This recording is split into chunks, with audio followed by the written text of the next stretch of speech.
أعوذ بالله من الشيطان الرجيم بسم الله الرحمن الرحيم أحييكم تحية إسلامية خير تحية في العالمين تحية الإسلام السلام عليكم ورحمة الله وبركاته.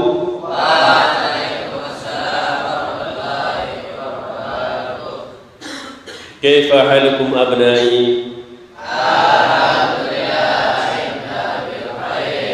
Bapak Ibu sehat sedanten? Alhamdulillah. Alhamdulillah rabbil alamin. Alhamdulillahilladzi bi ni'matihi tatimmus shalihat. Wa bi 'afwihi tughfaru dzunubu was sayyi'at. Wa bi karamihi tuqbalul ataya wal qurbat wa bi lutfihi tustarul uyub was salam. Ashhadu an la ilaha illallah wahdahu la syarika lah wa ashhadu anna Muhammadan abduhu wa rasuluh. Allahumma salli ala sayyidina Muhammad wa ala alihi wa ashabihi ajma'in, amma ba'd. Anak-anakku bima'hadi Al-Mumtazah Muhammadiyah Ajbarang, para jamaah rahimani wa rahimakumullah, marilah kita bersyukur kepada Allah tabaraka wa ta'ala biqauli alhamdulillah rabbil alamin. Masih diberi sehat dan kesempatan untuk terus berkarya di hari ke-3 di bulan suci Ramadan. Bersyukur masih diberi kesemangatan terus berinovasi, mengisi hari-hari dengan sesuatu yang berarti. Jangan sampai hari-hari kita terisi dengan hal-hal yang sia-sia belaka. Salawat beriringkan salam kita haturkan kepada Nabi Muhammad sallallahu alaihi wasallam yang syafaatnya kelak kita nanti-nantikan, kita tunggu fi yaumil qiyamah. Para hadirin rahimani wa rahimakumullah, kalau kita pernah mendengar ada istilah nikmat duniawi, pernah dengar nggih Bapak Ibu? Sejatinya kita juga saat ini di bulan Ramadan sedang mendapatkan nikmat agamawi. Kalau nikmat duniawi terkesan kita bisa memiliki harta, bisa diberi sehat, bisa memiliki rumah, bisa memiliki kendaraan, semuanya yang bersifat keduniaan. Tapi nikmat agamawi merupakan nikmat di mana kita bisa berbuat beribadah yang di situ pahalanya berlipat-lipat. Di bulan apa kalau tidak di bulan suci Ramadan? Maka kita harus bersyukur.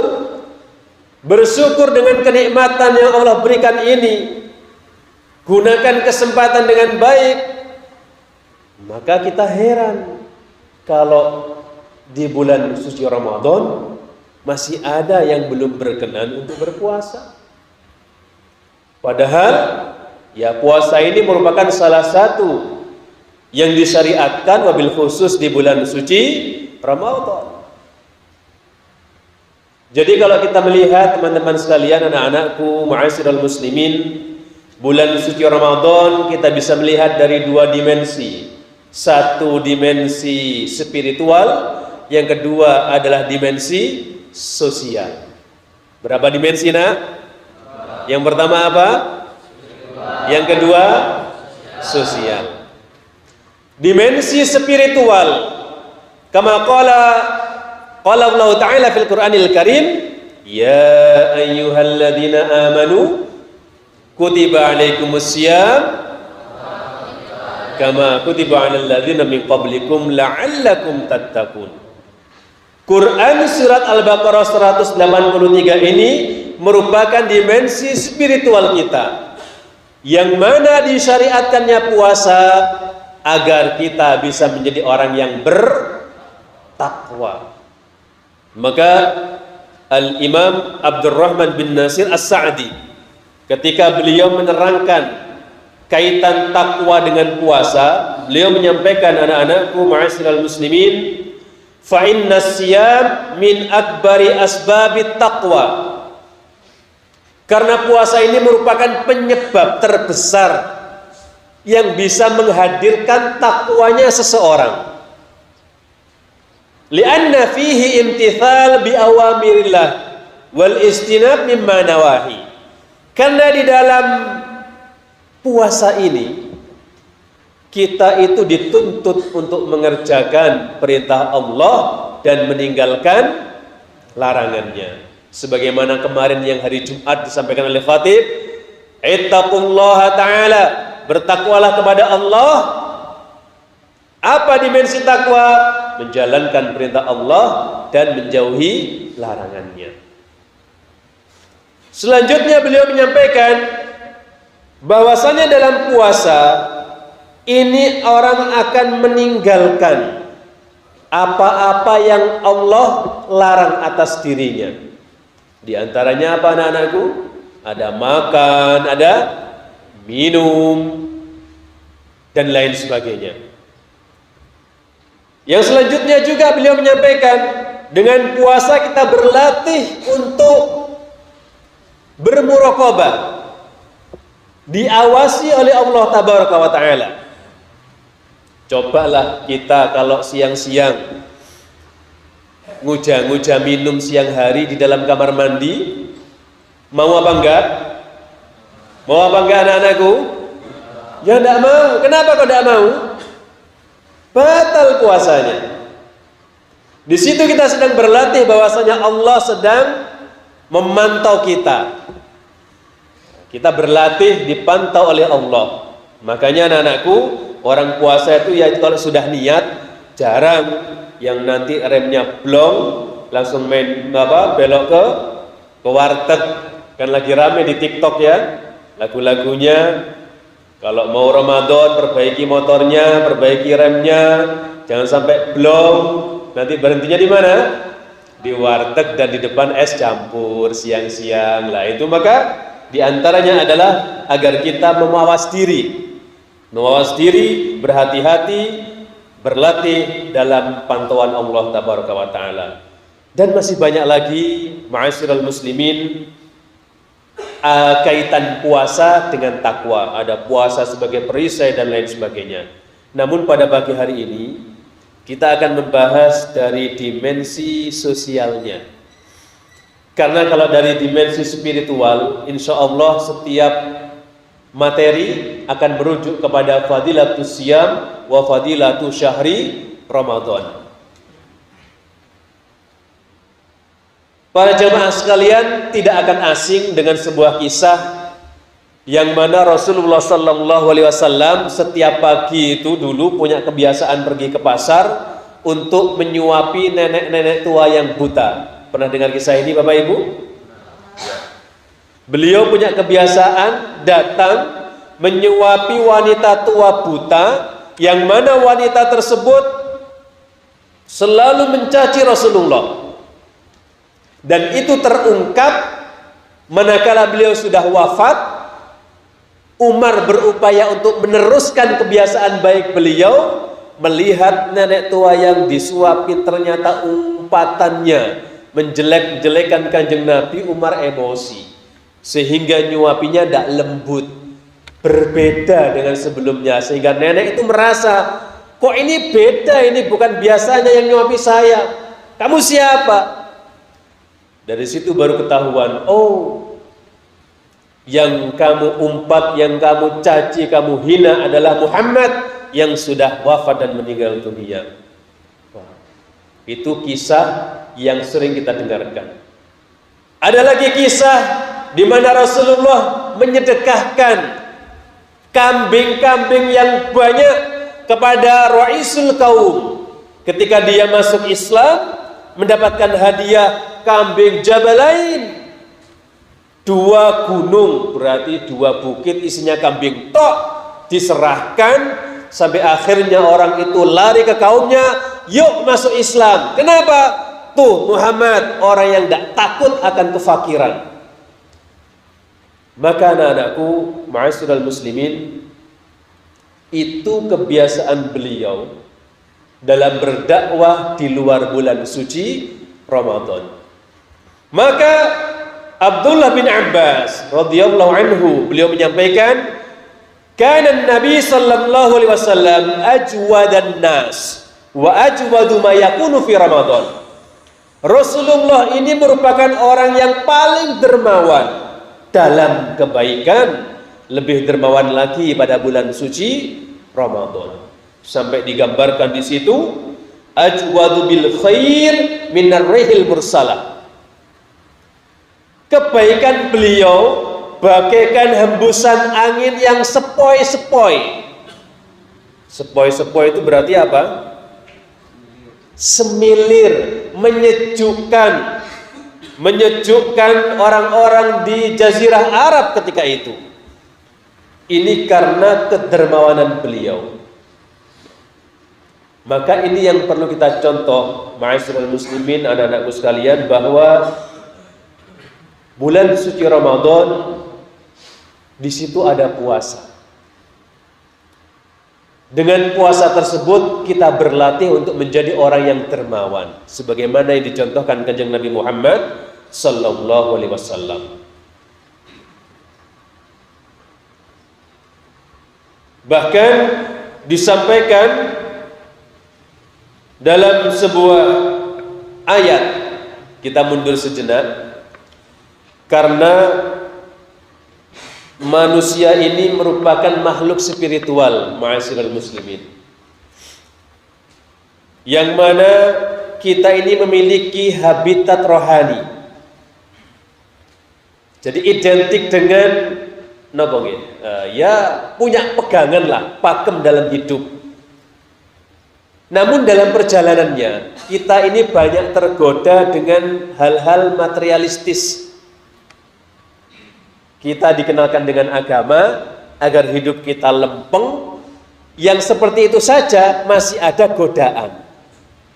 Kita dikritik oleh Allah Tabaraka wa Ta'ala dalam Quran surat Ar-Rum ayat 7, ya'lamuna dhahiran minal hayatid dunya wa hum 'anil akhirati hum ghafilun. Kebanyakan manusia itu tahu tentang hakikat kehidupan dunia, tapi manakala urusan akhirat mereka lalai. Berdasarkan dari ayat ini, maka Allah menghadirkan bulan suci Ramadan kepada kita, yang mana di dalamnya diwajibkan puasa, ini agar menjadi rem bagi kita semua, agar kita menemukan fitrah kesucian kita, yang selama sekian bulan lalai dengan berbagai macam aktivitas duniawi. Saat ini di bulan suci Ramadan, rehat sejenak untuk menemukan fitrah kesucian kita, menemukan kembali habitat rohaniah kita. Ya, dari segi ibadah mahdoh ada tadarus. Tadarusnya kan lebih kenceng sekarang ketimbang hari-hari biasa ya anak-anakku. Bapak Ibu lebih semangat sekarang, terbawa dengan situasi. Karena masa-masa sekarang harus dibekali betul-betul dengan rohani yang kuat, dan itu bisa kita latih di bulan suci Ramadan. Kedermawanan tidak bisa didapat, susah didapati ketika di bulan selain bulan suci Ramadan. Coba kalau Ramadan sekarang, hampir setiap maghrib itu kalau buka puasa, kita nggak bingung nyari takjil di masjid-masjid. Leres nggih? Mau pergi ke Purwokerto, tidak usah bingung bawa bekal. Cukup ketika azan, belok ke musola atau masjid, mesti di situ ada minimal aqua, di situ ada es campur, itu sudah menjadi kebiasaan. Dan ini merupakan hal yang alhamdulillah dalam 5 tahun terakhir meningkat. Mungkin seiring dengan banyaknya jamaah umroh di bulan Ramadan, pulang membawa pengalaman spiritual di sana, yang mana kalau sudah Ramadan makanan itu melimpah ruah, kita tidak bingung. Hal-hal yang kecil demikian ini, hal-hal seperti ini susah didapati selain di bulan suci Ramadan. Selanjutnya Bapak Ibu rahimani wa rahimakumullah, puasa juga bisa dijadikan sebagai momentum untuk memunculkan rasa empati kepada sesama. Di saat ini, di zaman kita ini kan semuanya serba terbalik. Susah membedakan mana peristiwa yang terjadi murni karena kejadian atau peristiwa yang terjadi karena rekayasa. Ini kita susah membedakan itu untuk saat ini. Kemudian kita juga dihadapkan dengan sebuah momentum budaya sensasional. Manakala seseorang mengeksploitasi, memunculkan kekayaan duniawinya, misalkan lagi selfie, upload, alhamdulillah guys, sholat taraweh, motor baru, alhamdulillah dan lain sebagainya, jalan-jalan, itu semakin meningkatkan ratingnya itu semakin mudah. Maka tidak heran kalau artis-artis di TikTok, di IG yang diupload adalah sesuatu yang menarik untuk ditonton. Bahkan tidak sedikit yang sengaja mengumbar, na'udzubillah, aurat hanya untuk meningkatkan rating, followers, viewers dan lain sebagainya. Ini zaman-zaman kita sekarang. Maka ketika ini tidak dikuatkan pondasi spiritualitas kita, kita akan hanyut di dalamnya, ma'asyiral muslimin. Kita akan terjebak di dalam dunia yang serba maya, dunia yang serba materi. Maka dihadirkan Ramadan agar kita menemukan kembali fitrah kesucian kita. Maka dari ayat yang tadi kita bisa mengambil hikmah bahwa jangan sampai kita lalai dengan dunia. Selanjutnya Bapak Ibu rahimani wa rahimakumullah, saking sayangnya Allah kepada kita kaum muslimin, dalam sebuah hadis qudsi Allah itu memperingatkan kepada kita, nanti di akhirat kelak, di yaumil qiyamah, beliau akan melontarkan sebuah pertanyaan. Ya ibna Adam, maridtu falam ta'udni. Wahai anak Adam, aku sakit tapi kamu tidak menjengukku. Ini Allah akan tanya kepada orang-orang, sebagian orang-orang nanti di hari kiamat. Beliau juga akan tanya, aku tidak punya makanan tapi kamu tidak ngasih aku makan. Beliau juga tanya, aku kehausan tapi kamu tidak ngasih saya minum. Ketika itu, ma'asyiral muslimin, kita akan menjawab, ya Rabb, kaifa a'uduka wa anta rabbul alamin. Wahai Tuhanku, bagaimana aku harus menjengukmu sedangkan kamu adalah Tuhan semesta alam? Bagaimana aku harus memberimu makan sedangkan kamu adalah Tuhan semesta alam? Bagaimana aku memberi kamu minum sedangkan kamu adalah Tuhan semesta alam? Dari pertanyaan ini, Bapak Ibu rahimani wa rahimakumullah, Allah tabaraka wa taala menyampaikan, itu loh di sana ada yang namanya fulan sedang kelaparan tapi kamu tidak ngasih makan. Di sana ada namanya fulan sedang sakit tapi kamu tidak jenguk. Di sana ada namanya fulan sedang kehausan tapi kamu cuek, tidak memperdulikan. Padahal kalau kamu ke sana, kamu akan mendapatiku ada di sana. Apa coba hikmah dari hadis ini, ma'asyiral muslimin?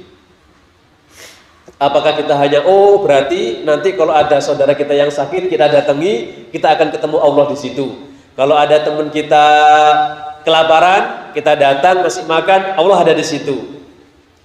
Ada teman kita kehausan, kita datang bawa es campur kasih minum, kita akan ketemu Allah di situ. Apakah seperti itu maknanya? Tidak, ma'asyiral muslimin, anak-anakku. Di sini disampaikan bahwa Allah Tabaraka wa Ta'ala sangat rindu dengan kita. Allah begitu cinta kepada hambanya sampai beliau Allah Tabaraka wa Ta'ala rela melekatkan sifat-sifat yang mustahil bagi Allah dilekatkan kepada Allah Tabaraka wa Ta'ala sendiri. Rasa sakit mungkin tidak bagi Allah, anak-anakku? Tidak mungkin. Allah kelaparan mungkin apa tidak? Tidak mungkin.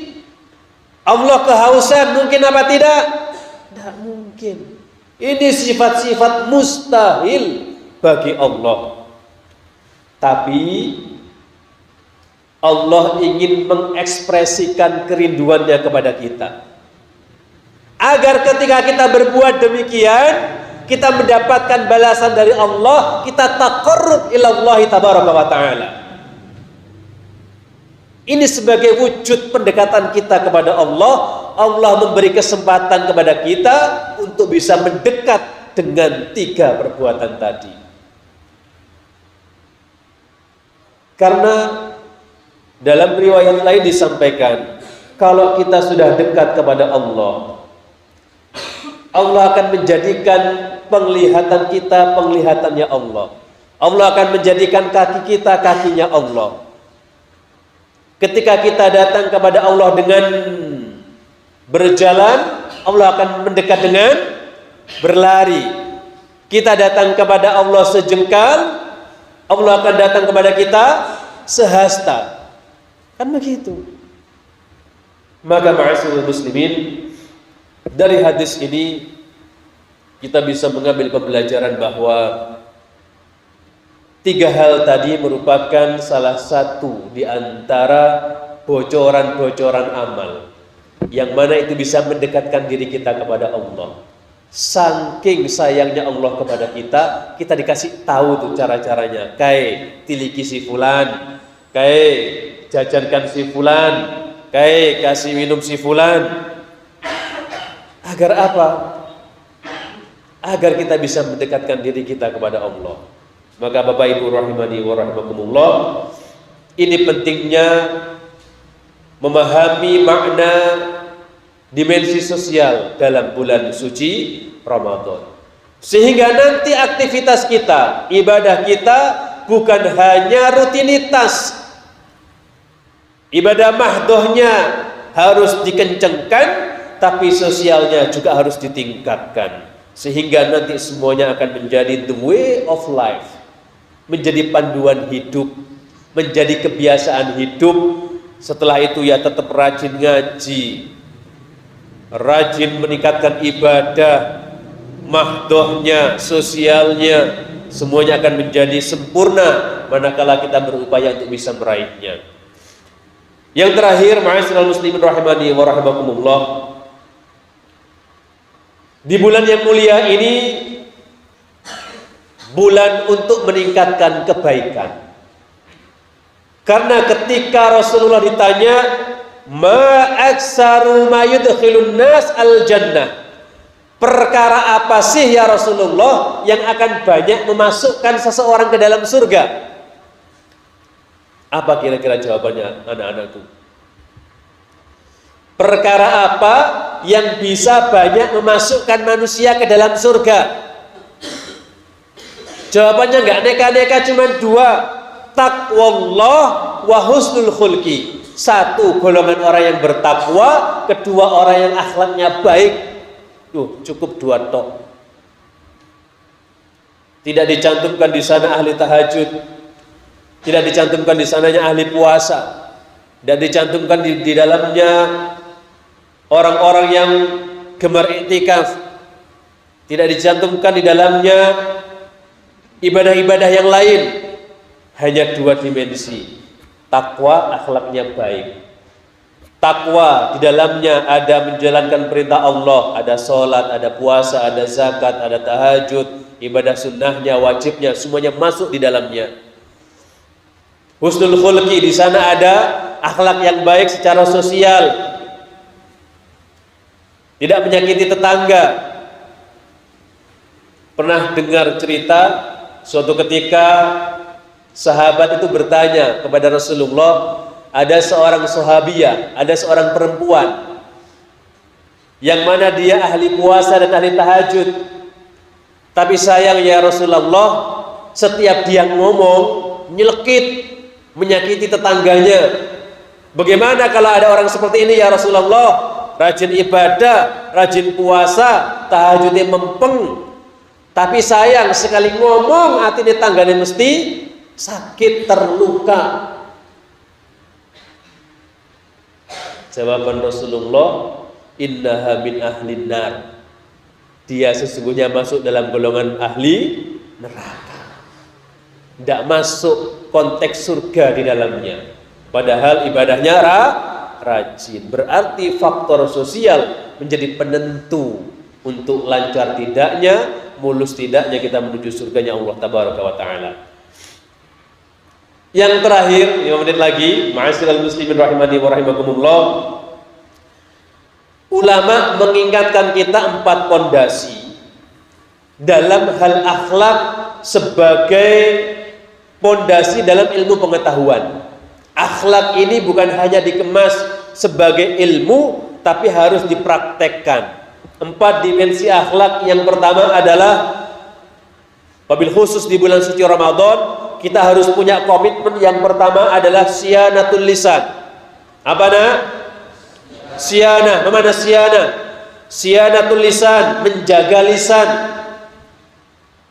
Hati-hati, zaman sekarang itu bukan hanya lisan yang harus dijaga, tapi juga tulisan dan komentar. Lisannya baik, tapi tulisannya nyindir terus. Nah, ini juga hati-hati. Karena sekarang kalam, kaul, perkataan kita banyak diwakili dengan tulisan status, banyak dengan tulisan komentar. Hati-hati betul dalam berstatus, jangan sampai nyindir sana nyindir sini. Ini siyanatul lisan. Lisan harus dijaga. Di situ juga ada tulisan-tulisan, jangan sampai membuat orang lain sakit hati. Pondasi yang pertama. Kenapa? Karena man kana yu'minu billahi wal yawmil akhir falyakul khairan aw liyasmut. Kalau beriman kepada Allah dan hari akhir, kuncinya 2. 1, ngomong yang baik, kalau enggak diam. Menjaga lisan. Yang kedua, kita harus menjaga privasi kita baik-baik. Tidak usah mudah-mudah mengintervensi urusan orang lain. Kepo, tahu kepo? Apa itu kepo? Kepingin punya rasa, ingin tahu tentang urusan orang lain. Kepo. Ngapa sih kayak sih? Ngapa sih nangis? Ngapa sih padu? Dan lain sebagainya. Nah, kepo, nggak usah kepo nak. Kenapa? Min husni islamil mar'i tarkuhu ma la ya'nihi. Di antara akhlak yang baik bagi seorang muslim, tinggalkan sesuatu yang tidak bermanfaat. Nggak usah kepo, urusi urusanmu sendiri. Nggak usah komentar-komentar status orang. Anak apa ya Mbak Yu? Anak apa Kang? Anak apa Bro? Jadi ngerika statusnya dan kesuh. Nggak perlu. Min husni islamil mar'i tarkuhu ma la ya'nihi. Yang ketiga, anak-anakku, di era digital ini kita seringkali diporak-porandakan oleh sistem pertahanan mental. Psikologis kita sering dibuat naik turun dengan era digital. Ada orang upload nyindir Islam, kita emosi. Ada kemarin ada apa ya, lagi rame itu menyindir-nyindir hal yang kurang baik, masalah agama, ada yang tersulut. Maka di era digital hati-hati dalam bersikap, jangan mudah-mudah menampakkan kemarahan. Ingat pesan Nabi, la taghdab walakal jannah. Hati-hati, tidak usah marah-marah, tidak usah sering-sering marah. Kelola emosi, tahan diri. Karena di antara makna al-imsak itu adalah menahan. Bukan hanya menahan lapar minum, menahan syahwat, tapi juga harus menahan diri. Menahan diri ketika marah, menahan diri ketika emosi, dan lain sebagainya. Tidak usah menghardik, melaknat orang lain, cukup kendalikan emosi kita. Dan yang terakhir, sebagai manifestasi daripada akhlak adalah meningkatkan ketakwaan kita kepada Allah Tabaraka wa Ta'ala dengan berbuat baik kepada sesama. Ingat pesan Nabi, irhamu man fil ardi yarhamukum man fis sama. Berbuat baiklah kepada orang-orang yang ada di bumi ini. Berempatilah, pedulilah, kasih sayanglah kepada siapa yang ada di bumi, maka yang ada di langit akan menyayangimu. Man la yarham la yurham. Orang yang tidak punya kasih sayang, dia gak akan bakal disayangi. Maka anak-anakku, ingat bulan ini bulan suci. Mari kita tebarkan kasih dimanapun kita berada. Wallahu fi aunil abdi maka al abdu fi auni akhi. Allah itu akan bersama seorang hamba manakala seorang hamba mudah ringan tangan membantu tetangganya atau orang yang lain. Baik anak-anakku sekalian, ma'asyiral muslimin rahimani wa rahimakumullah, pada intinya adalah dimensi sosial di bulan suci sangat dilatih bagi kita semuanya. Siam atau puasa menjadi rem bagi kita agar kita menemukan jati diri kita yang sebenarnya, karena sejatinya manusia adalah makhluk yang identik dengan rohani. Di situ ada agama yang sudah kita pegang agar jiwa kita terjaga. Manakala kita sibuk dengan dunia, diingatkan melalui bulan suci Ramadan, kembali lagi kepada fitrahnya. Nilo, tujuan kita hidup adalah beribadah kepada Allah Tabaraka wa Ta'ala. Mungkin ini yang bisa kami sampaikan. Mohon maaf atas segala kekurangan. Aku qouli hadza fastaghfiru. Wassalamualaikum warahmatullahi wabarakatuh. Waalaikumsalam warahmatullahi wabarakatuh.